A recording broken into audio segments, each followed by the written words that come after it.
దండాలి బాబు. వీరబాబుడు ఏమిటి శ్మశానాన్ని ఒంటరిగా వదిలేసి ఎలా వచ్చావు? రథవ శవాల గంపు నువ్వును. ఈ లోపుగా ఏ రాజకీయ నాయకుడు ఆ శ్మశానాన్ని ఆక్రమించుకుని ఏ 5 స్టార్ హోటల్ కట్టేస్తే రేపొద్దున నా శవాన్ని మా రావుడి శవాన్ని ఎక్కడ పూడ్చాలరా? పోతురు బాబు బడాయి. నా మేడుంటే ఆడి శ్మశానమే. అంటే ఇప్పుడు ఇది శ్మశానం, మేమంతా శవాలమునా? అయ్యి బాబాయ్, అసలు నీకు ఇక్కడ ఏం పనిరా? ఏట్లేదు బాబు, మొన్న మగ శవాన్ని పూడ్చిపెట్టినాం, దాన్ని బయటికి పీకాలి. ఎవరు? నేనా? అబ్బా మీరు కాదండి, ఆ పర్మిషన్ ఏదో మీరు ఇప్పిస్తే నానే పీకేస్తాను. అసలైనా శవంతో నీకేంటిరా పని? ఏదైనా పర్సనల్ గా మాట్లాడాలా? ఎలా కోలాలో అడగండి బాబు. ఆ శవాన్ని గురించి పోలీసులకి ఏదో అనుమానం వచ్చిందంట. అది మర్డర్ కేసో మామూలు సావో తెలుసుకోవాలి. ఎవరు? నువ్వా? పోలీసులా? పోలీసులండి. మరి నీకెందుకురా టెన్షన్? వీరబాహు బాబు, ఇంకాసేపు నువ్వు ఇక్కడే ఉన్నావంటే నీ శవాన్ని మేమతో శ్మశానాన్ని మోసుకెళ్ళాలి. వెళ్ళి కమిషనర్ కలుసుకోరా? అట్టాగే బాబు. సమయానికి మంచి సలహా ఇచ్చి ఈయన బారి నుండి నన్ను సావకుండా కాపాడారు. కొత్త బాబు ఏడ్చావు. ప్రథమ కాటి కాపరి కామెడీ నువ్వును. ఒరే రావుడు, మన ఇద్దరం 3:00 బయటికి వెళ్ళాలి. కమిషనర్ దగ్గర పర్మిషన్ తీసుకో. ఎందుకురా? నాకంటూ పెద్ద దిక్కు ఉండి ఏడ్చింది నువ్వే కాబట్టి. సరిగ్గా చెప్పాడు బాయ్. అది కాదురా, సాయంత్రం 4:00కి మా అమ్మాయిని చూసిపోవడానికి మగ పెళ్లి వాళ్ళు వస్తున్నారు. అందుకు. Is it? వెరీ గుడ్, తప్పకుండా వస్తాను. పని కానీ. వీడు రామచంద్రరావు అని నాకు మంచి ఫ్రెండ్. నేను రాముడు అంటాను. అమ్మడు మౌనిక, అమ్మాయిని తీసుకురామ్మా. రాముడు, రావుకాలం అయిపోయి వెళ్ళిపోయి అరగంట అయిందిరా. అడుగు కూర్చోబెట్టు. తీసుకో తీసుకో. చూడండి, మా అమ్మాయి అందంగా లేదని ఏ వెధవా అనడు. తమరేమంటారో నాకు తెలియదు. అమ్మాయికి ఏమండి చక్రవడ్డీలా ఉంది. ఏమయ్యా పెళ్లి కొరక, చూడటం అయిందా? ఇప్పుడే బాగా చూడు. రేపొద్దున కన్నొంకరా కాలొంకరా అంటే నేను ఊరుకోను. అచ్చం సినిమా హీరోయిన్లా ఉందండి. బాబాయ్, అమ్మాయి వాళ్ళకి నచ్చింది. మరి కట్నాలు కానుకల విషయాలు కూడా మాట్లాడు. కట్నమా కాకరకాయ? కట్నం పేరెత్తితే చెప్పుచ్చు కొడతా. ఏ ఎవరా? ఏమిటి చెప్పా? కట్నం అయితే చచ్చిన ఇవ్వను. చూడండి మాస్టారు, నాకు 2 పిల్లలు, ఒక ఆడ ఒక మగ. ఈ అడుగు తక్కువ వెధవలా కాకుండా ఆడని మగని సమానంగా చూసే అభ్యుదయ భావాలున్న వెధవని నేను. మరో విషయం, నాకున్న ఆస్తిని 3 భాగాలు చేశాను. అందులో ఒకటి నాకు, ఒకటి మా అమ్మాయికి, 3వది మా అబ్బాయికి. ఇంకో షరతు, నాకు ముసల్తనం వచ్చిన తర్వాత 6 నెలల పాటు మా అమ్మాయి దగ్గర, 6 నెలల పాటు మా అబ్బాయి దగ్గర ఉంటాను. ఇవన్నీ మీరు బాగా ఆలోచించుకోండి. అంతా బాగానే ఉంది, ఆ చివరిదే బాలేదు. మొదలు పెడితే బాగానే ఉంటుంది. ఏం బాగుండదు బాబాయ్.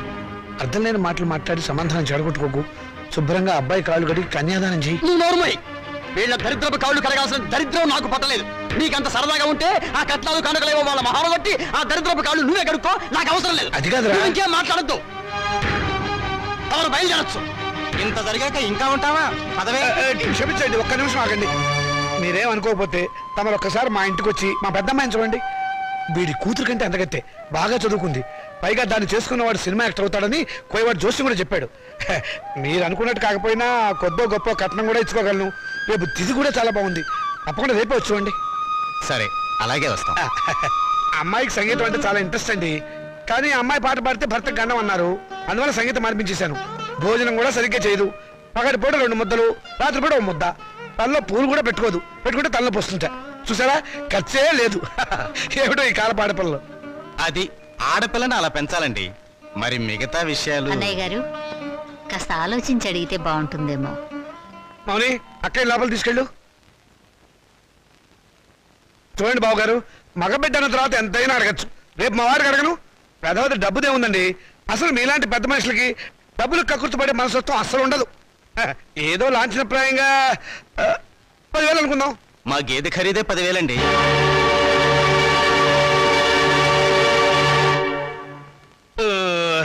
సరిగా చెప్పారు. ఇంకొక 5,000 మొన్న మా వంటోడికి ఇచ్చారు.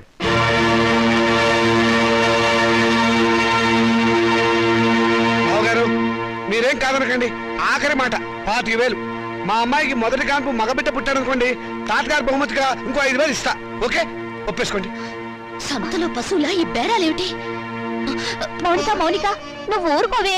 దొరక్క నాకు మొగుడు దొరికాడు. నీ కర్మ. సర్లేండి, త్వరలో ముహూర్తాలు పెట్టించండి. వస్తాను. థ్యాంక్ యూ బాబు గారు.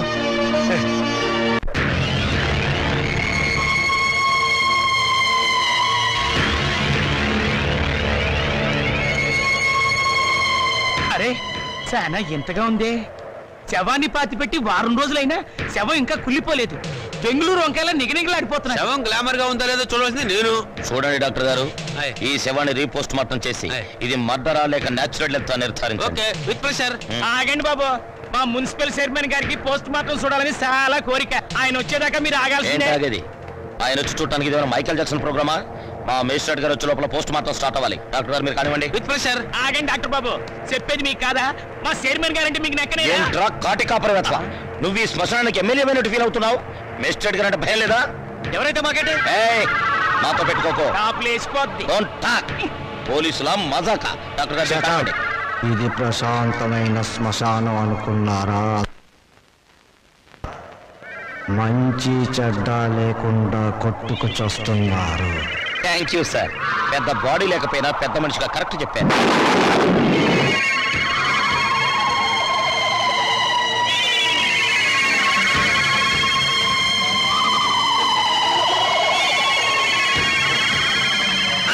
సార్ శవం పారిపోతుందే. కానిస్టేబుల్ వెళ్ళండి, వెళ్ళే శవాన్ని పట్టుకురండి, లేకుండా మన ఉద్యోగాలు పోతే వెళ్ళండి. సీత సీత వస్తున్నానండి. ఈ నెల 10వ తేదీ ఉదయం 10 గంటలకు ముహూర్తం. పనులన్నీ స్పీడ్ గా జరగాలి. వీడెక్కడా? రాజా రాజా ఏంటి నాన్నగారు? ఏం చేస్తున్నావురా? చదువుకుంటున్నానండి. గుడ్, చదవాలిరా. నువ్వు బాగా చదవాలి, స్టేట్ ఫస్ట్ రావాలి. ఇదిగో 25,000 కట్టిన డబ్బు జాగ్రత్త చెయ్యి. అంత డబ్బు ఎక్కడదండి? ఒంటికి ఆమదం రాసుకుని గోచి పెట్టుకుని రాత్రి దొంగతనం చేశా. ఆడది వేసే ప్రతి చచ్చు ప్రశ్నకి సమాధానం చెప్పే చవడదొద్దామని అనుకుంటున్నావా? నానా నాకు ఉద్యోగం వచ్చింది. Very good. చూసావటే నా కొడుక మజాక. కానీ ఏంటో నసురుతున్నావు? 30,000 డిపాజిట్ కడితే గానీ నాకు ఉద్యోగం ఎవరండి? 30,000? నాన్న వెద ఉద్యోగం పోతే పోయింది, ఇవాళ కాకపోతే రేపు వస్తుంది. ముందు చెల్లి పెళ్లి ముఖ్యం. పెళ్లి వాళ్ళు కాకపోతే రేపు అవుతుందిరా, ఉద్యోగం రేపు రాదు. కట్టం డబ్బు 25,000 ఉంది కదా, తీసుకెళ్ళి డిపాజిట్ కట్టు. మరి పిల్ల పెళ్లి ఆగిపోతుందే. ఇది అన్యాయం నాన్న. ఒకరికి న్యాయం జరగాలంటే ఇంకొకరికి అన్యాయం జరగాలి, తప్పదు. ఇంకో 5,000 తగ్గుతుంది నాన్న. ఆడపిల్లల ఒంటి మీద నగలున్నాయి కదా, వాటితో అడ్జస్ట్ అవుదాంలే. ఈ పెళ్లి ఆగితే అది చస్తుంది. చస్తుంది, నాకు ఖర్చు తగ్గుతుంది. అక్క పెళ్లి ఆగిపోతే నేను ఊరుకోను. ఏం తిరుగుబాట? పొరపాటు జరిగినప్పుడు తిరుగుబాటు తప్పదు. ఒక బిడ్డ కడుపు కాల్చి ఇంకో బిడ్డ కడుపు నింపాలనుకోవడం అన్యాయం. ఒంటెల మీద కొట్టినప్పుడే ఓర్చుకున్నాను, ఈ చెంపదెబ్బ భరించలేనా? పాపం పిచ్చిది, పెళ్లి మీద ఆశలు పెట్టుకుంది. ఈ పెళ్లి ఆగితే దాని గురించి లోకం ఎన్ని రకాలుగా మురుగుతుంది. అమ్మాయి అన్నది నిజమే కదండి. ఇది ఆడవాళ్ళ రాజ్యం కాదు, నా రాజ్యం, నా కొడుకుల రాజ్యం. నోరు మూసుకో. ఏ తప్పు మాట్లాడిందని నోరు మూసుకోవాలి? మీ అధికారం అహంకారం మా స్వేచ్ఛని ఎంతకాలం ఇలా చంపుతాయి? ఏ మగపిల్లలతో సమానంగా బతికే హక్కు కూతుళ్ళమైన మాకు లేదా? లేదు. ఎందుకు లేదు? ఇలాంటి పిచ్చి ప్రశ్నలు అడిగే రోజులు వస్తాయనే. ఆ రోజుల్లో ఆడపిల్ల పెద్ద మనిషి కాకుండానే పెళ్లి చేసేవారు. ఒకరు సస్తే సగామనం చేయించేవాడు, చేయకపోతే గుండు గీసి ముసుగేసి మూల కూర్చోబెట్టేవాడు. అంతెందుకు, మనకి 2 చేతులు ఉన్నాయి. కుడి చేతుకున్న విలువ ఎడమ చేతుకుందా? లేదు. ఒక శరీరంలో బాగలేక ఎంచేత జీవితంలోనూ అంతే. కొడుకున్న విలువ కూతుళ్ళకి లేదు. మాకు జవసత్వాలు ఉడిపోతే మా నోట్లో ఇంత జావ పోసేది కొడుకు. రేపు చస్తే కొరువు పెట్టేది కొడుకే, ఊరిది ఎత్తిపోసేది కొడుకు, పిండాలు పెట్టేది కొడుకు, ఆఖరి పున్నామ నరక నుంచి తప్పించేది కొడుకే. అది పిచ్చి నమ్మకం. మీ వీప్ మీద ఎన్ని పుట్టుమచ్చలున్నాయో మీరు చూసారా? చూడలేరా? కానీ పున్నామ నరకం చూసినట్టు మాత్రం మాట్లాడతారా? పెట్టిన పిండాన్ని ఆడకాకులు మగకాకులు కలిసే తింటాయి. కాకులుకున్న స్వతంత్రం కూడా మాకు లేదా? కాకులు పితృదేవతలైనప్పుడు కన్న కూతుళ్ళు కావలసిన వాళ్ళు కారా? మరైతే నాకు పెళ్లి కాదా? ఏడిస్తే వాళ్లకు మరీ చులకనగా ఉంటుందక్క. కన్నీళ్లు తుడుచుకో. పరిస్థితి అర్థమైందిగా. నా మాట విను, మళ్ళీ కాలేజీలో చేరి చదువుకో. చదివించడానికి నా దగ్గర లంక బిందెలు లేవు. ఉన్నా దాంట్లో ఉన్న బంగారం అంతా మీ కొడుకులకి ఇవ్వండి. ఆ ఖాళీ బిందులు మాకిస్తే మేము నీళ్లు మోసుకుని బ్రతకడానికైనా పనికొస్తాయి. మౌనిక, అక్కడ నేను చదివించుకుంటానులేండి. Hello Monika, congratulations. దేనికి? Congratulations Monika. Congrats Monika. Hello Monika, congrats. ఈరోజు కాలేజ్లో అందరికీ ఒకేసారి పిచ్చి పట్టినట్టుంది. హలో మోనిక, మీరు ఒక్కరే మిగిలిపోయారు, తీసుకోండి.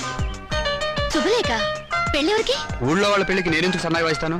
నా పెళ్లి కాబట్టి నేనే కార్డులు పడుతున్నాను. కంగ్రాచులేషన్స్. Same to you. పెళ్ళెక్కడా? మాధురి దీక్షిత్ కళ్యాణ మండపంలో. అమాప్కే ఏకం లాగా దిల్వాలియే దుల్హానియే లే జాయేంగే లెవెల్లో నా పెళ్లికి మీరు లేచి రావాలి. తప్పకుండా వస్తాను. అమ్మాయి దేవురు?